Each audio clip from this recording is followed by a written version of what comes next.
आम ब्लॉक सौभाग्यर दिन कहले अत्युक्ति हम ना। आज आम ब्लॉक रे लीगल अवेयरनेस प्रोग्राम अनुष्ठित होइछि। आउ ये प्रोग्राम रे आम राज्य महिला कमिशनर महोदया मध्य उपस्थित थिले। तो भाबरे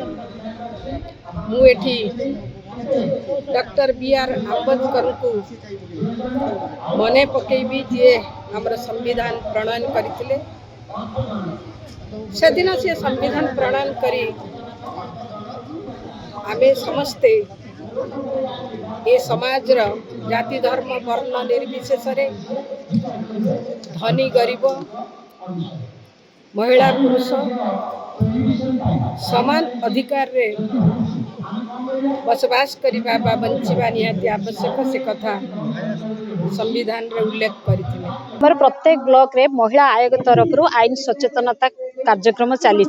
कारण यार आभिमुख्य होची प्रत्येक छात्री एवं महिला माने एसएचजी ग्रुप रो महिला माने जत्ते महिला अछंती जे कि तांकर सम्मान सुरक्षा अधिकार ए अधिकार विषय रे जानिबा पई जो समाज रे आज यौन निर्यातना हो बा यौतुक निर्यातना हो घरे हिंसा कथा हो डोमेस्टिक वायलेंस रे घरे हिंसा एवं तापरे बाल्य विवाह कथा हो तापरे पोस्को आर्ट कथा हो एवं ता सहित जो प्रकार आज समाज रे गोटे व्याधि मारी आइछि जो छात्री माने सुइसाइड रो जो पंथा धरचंती साइबर क्राइम सबु को आईन माध्यम रे सचेतनता करिया पई ए कार्यक्रम रो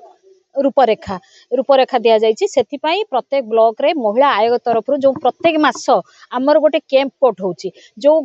महिला मानकर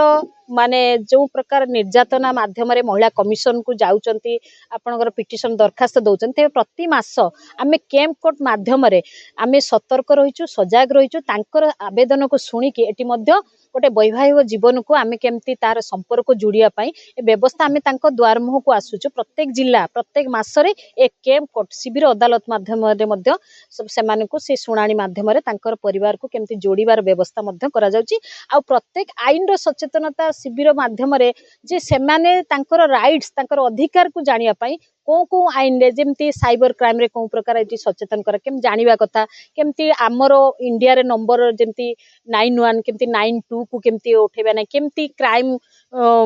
विषय रे तांको प्रति जेतले अत्याचार होउची निर्यातना दिया होउची